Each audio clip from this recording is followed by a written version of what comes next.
देखो मोदी पत्रकार ने ऊपर क्या, मोदी तो किसी के ऊपर एफआईआर कर दे और उसकी तो खुली छूट है, और बाकी तो खुली छूट है, इसमें तो कोई दोहराना है नहीं। भगवान श्री राम ने कहा कि जब तक प्रजा का एक भी व्यक्ति खुले में सो रहा है, राजा को छत के नीचे सोने का अधिकार नहीं है।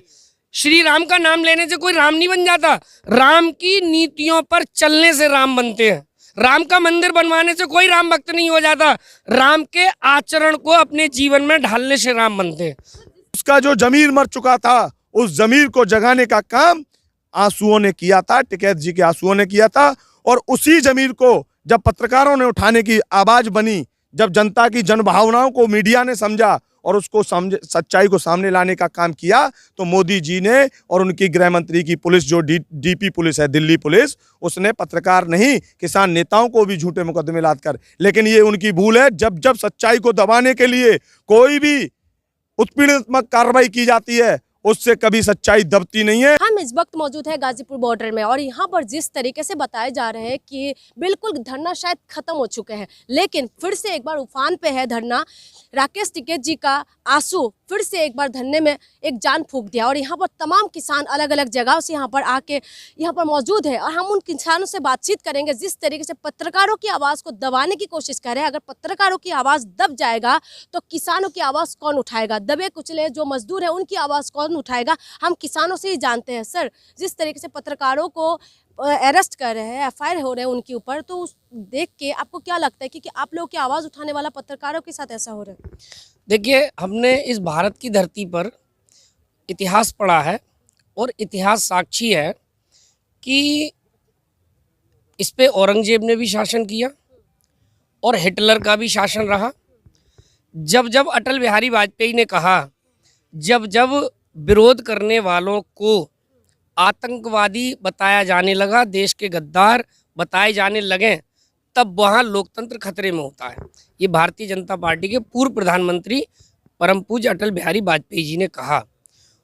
उनकी नीतियों पर आज भारतीय जनता पार्टी नहीं चल रही है, उनमें और आज की नीति में बहुत अंतर है। इन्होंने विपक्ष के साथ जो भी किया, चाहे वो कांग्रेस रही, समाजवादी रही, बसपा रही, उसको तोड़ने के लिए चाहे जो भी हथकंडे अपनाए, लेकिन भारतीय किसान यूनियन एक राजनीतिक संगठन है जिसका राजनीति से कोई भी लेना देना नहीं है। और अगर अराजनैतिक संगठन ही खत्म हो जाएंगे तो दबी कुचली जनता की आवाज़ कौन उठाएगा, किसानों की आवाज़ कौन उठाएगा? रही बात पत्रकारिता की, तो हम और हमारे परिवार वाले जो घर पर हैं वो सभी टीवी देख रहे हैं। एक वीडियो बनती है जिसमें केवल एक पक्ष को दिखाया जाता है। अब कहीं ना कहीं सरकार की पोल तो खुल रही है। सरकार किसानों को और किसानों के संगठन को एक्सपोज करना चाहती थी इस तरीके से कि इन्होंने हिंसा की, लेकिन मैं सरकार से, पत्रकार के माध्यम से, आपकी मीडिया के माध्यम से यही जानना चाहूँगा कि जो दीप सिद्धू है वो वहाँ पर पहले से खड़ा था, आखिर वो वहाँ कैसे पहुँचा? ये सरकार का कार्य था कि किसानों को वहाँ जाने से रोकती, किसानों का काम नहीं था। दिल्ली के लाल किले पर माननीय प्रधानमंत्री मोदी जी ने कसम खाई थी कि देश की आन बान शान से समझौता नहीं होने दूंगा। ये किसानों ने तो नहीं खाई थी। हम शांतिपूर्ण मार्च निकाल रहे थे, कहीं बताओ यहाँ से लेके आईटीओ तक कहीं कोई हिंसा हुई? नहीं हुई ना।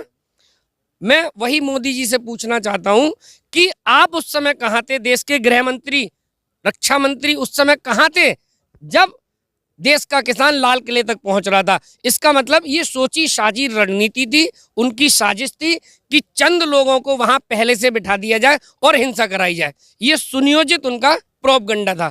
आज पोल खुल चुकी है, और जो जो पत्रकार उनकी पोल खोलने में लगे हैं, एक ही कॉलम बचा कि देशद्रोह का मुकदमा ठोको और जेल में अंदर करो, ताकि जो आम जनता है उसको भयभीत करके वो यहाँ ना आए आंदोलन में और हम अपनी नीति में सफल हो जाएं।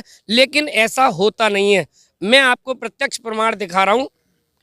हमने रामायण पढ़ी, हमने महाभारत पढ़ी, हमने त्याग करना सीखा है। भारत की धरती ने त्याग करना सीखा है। हम लोग त्याग, हमारी संस्कृति त्याग और बलिदान में सुख मानती थी, लेकिन आज राजा भोगी हो गया। क्या राजा को चाहिए जो आज हो रहा है? प्रजा, जब तक भगवान श्री राम ने कहा कि जब तक प्रजा का एक भी व्यक्ति खुले में सो रहा है, राजा को छत के नीचे सोने का अधिकार नहीं है। श्री राम का नाम लेने से कोई राम नहीं बन जाता। राम की नीतियों पर चलने से राम बनते हैं। राम का मंदिर बनवाने से कोई राम भक्त नहीं हो जाता। राम के आचरण को अपने जीवन में ढालने से राम बनते हैं। क्या है लगता है सर, जिस तरीके से स्वतंत्र जो पत्रकार है, ऐसा भी पत्रकार है जो गाड़ी में पेट्रोल खुद अपने पॉकेट से डालते, पत्रकारों को इतना पैसा नहीं मिलते, आपको पता होगा, ठीक है। पत्रकार अपने पैसे से पेट्रोल डाल के यहाँ पर किसानों की आवाज उठाने के लिए आते हैं, लेकिन उनके ऊपर FIR हो जाते हैं सर। देखिए, ये जो सरकार है ये सनकी सरकार है। एक तानाशाह लोग जिसे उपाधि दे रहे हैं, तानाशाह सरकार नहीं है, ये सनकी सरकार है। मोदी जी जो हैं वो सनकी हैं। अर्बन अगर देशद्रोह करता है तो वो देशभक्त, और जो किसानों की आवाज उठाता है, जो गरीब की आवाज उठाता है, जो मजदूर की आवाज उठाता है, उस पत्रकार को अगर जेल में डालते हैं। ये ब्रिटिश हुकूमत में भी पत्रकारों को जेल में डालने का काम किया था। इसी तरीके से सेम मोदी जी की जो सरकार है और गृह मंत्री अमित शाह की जो चूक के साथ ये आंदोलन को अहिंसक बनाने का काम जो प्रशासन ने और सरकार ने किया था, जबकि किसानों ने अहिंसक नहीं बनाया था, उस आवाज को जब मीडिया का चौथा स्तंभ, जिसे लोकतंत्र का चौथा स्तंभ कहते हैं, वो अगर अपनी जमीर जागा है उसका, जो 28 तारीख की रात को टिकैत जी के जो आंसू निकले थे, उस दिन भारत का जवान रोया था, भारत का किसान रोया था, भारत का नौजवान रोया था। और 74 साल से जो सोया था नींद में किसान, उसका जो जमीर मर चुका था, उस जमीर को जगाने का काम आंसुओं ने किया था, टिकैत जी के आंसुओं ने किया था। और उसी जमीर को जब पत्रकारों ने उठाने की आवाज बनी, जब जनता की जनभावनाओं को मीडिया ने समझा और उसको सच्चाई को सामने लाने का काम किया, तो मोदी जी ने और उनकी गृह मंत्री की पुलिस जो डीपी पुलिस है, दिल्ली पुलिस, उसने पत्रकार नहीं किसान नेताओं को भी झूठे मुकदमे लाद कर। लेकिन ये उनकी भूल है। जब जब सच्चाई को दबाने के लिए कोई भी उत्पीड़नात्मक कार्रवाई की जाती है, उससे कभी सच्चाई दबती नहीं है, हमेशा उभर कर आती है। जो लोग जेल जा रहे हैं, गांधी जी ने भी जेल काटी थी, तमाम हमारे क्रांतिकारी हुए वो जेल गए और जेल में फांसी भी चढ़े, लेकिन उससे दबने की बात नहीं है। सच्चाई को नहीं दबाया जा सकता। अर्बन को जेल भेजा गया तो तमाम लोग अर्बन कहते हैं, अर्बन, अरे अर्बन बोल दो भाई साहब, समझो करो, मैं सब समझ रहा हूं। अर्बन को जब जेल भेजो, क्योंकि वो अरबों रुपए का था, वो देशद्रोह छापता था, वो मोदी जी का पिट्टू था और बोलता है भारत कहता है। जब आज वास्तविक भारत बोल रहा है और उस भारत की आवाज को छोटे चैनल या अन्य जो पोर्टल टाइप चैनल चलाना चाहते हैं, तो उनको जेल भेजने का काम कर रही है। इससे लोकतंत्र में ये व्यवस्था खत्म होगी।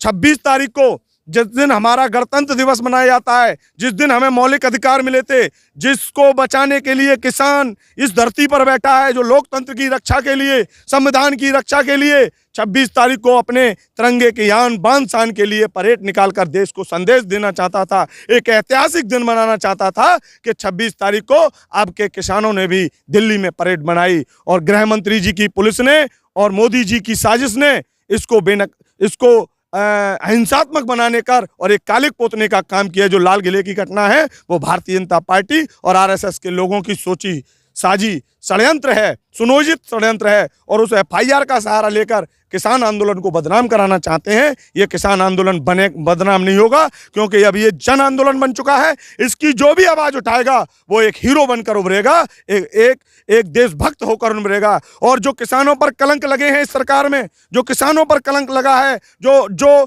सच्चाई दिखाने वालों पर कलंक लगा है, जिन्हें देशद्रोही, आतंकवादी, खालिस्तानी, पाकिस्तानी तमाम तरीके के अलंकारों से सुशोभित इस सरकार ने किया है, हम ये संदेश देने का काम करना चाहते हैं कि मोदी जी, अब ये देश का किसान जाग चुका है, अपने ऊपर देशद्रोह का कलंक लेकर नहीं जाएगा दिल्ली से वापस, देशभक्ति का कलंक लेकर जाएगा। जब तक ये कानून वापस नहीं होंगे, ये चिंगारी इसी तरीके से एक ज्वालामुखी के रूप में प्रज्वलित होती रहेगी। आपसे भी जानना चाहेंगे, आइए आगे।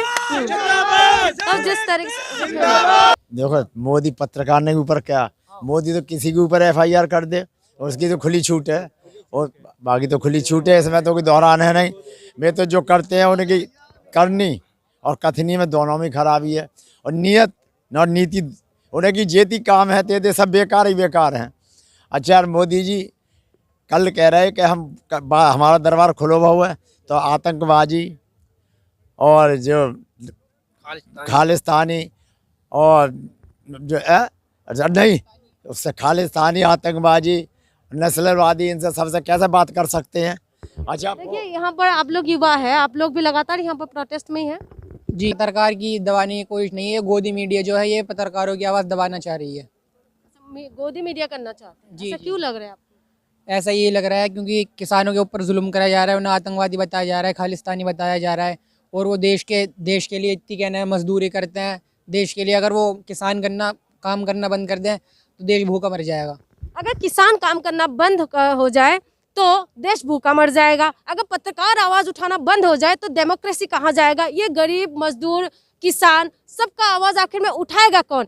जो पत्रकार यहाँ पहुँचते थे या जो पत्रकार पहुँच रहे हैं यहाँ पर, जो अपने पैसा खर्चा करके, जिसके पास शायद आप नहीं जानते होंगे, उन पत्रकारों से एक बार पूछ के तो देखिए कि उनके पास जो पेट्रोल डालने के लिए पैसा नहीं होता, लेकिन उधार करके पेट्रोल डाल के यहाँ पर पहुँचते हैं, क्योंकि उनको ये था कि अपनी आवाज़, जो किसानों की आवाज़ वो उठाए। लेकिन ऐसे ही पत्रकारों के ऊपर जब एफआईआर हो जाते हैं तो आप सोच सकते हैं कि पत्रकारों के ऊपर क्या बीतते होंगे। वो आपकी आवाज़ उठाने के लिए आए। अगर पत्रकारों को इस तरीके से दबाया जाएगा तो आप सोच के देखिए कि डेमोक्रेसी कहाँ जा रहे हैं। ये सवाल सिर्फ आपके लिए है, क्योंकि आपको ऐसा लगता है कि शायद पत्रकारों के पास बहुत पैसे होंगे, शायद पत्रकारों के पास सारी सुविधा होंगे। हाँ, हो सकते हैं उन पत्रकारों के पास जो समझ सकते हैं किस पत्रकारों के बारे में हम बात करें, लेकिन उन पत्रकारों के पास कुछ नहीं होते, सिर्फ उनके पास एक सच्चाई होते हैं और उनके पास आपके लिए आवाज़ उठाने के लिए साहस होते हैं। लेकिन उस पत्रकारों की आवाज़ दबाने की कोशिश है। ये सवाल सिर्फ आपके लिए है कि आप क्या उनके साथ हैं?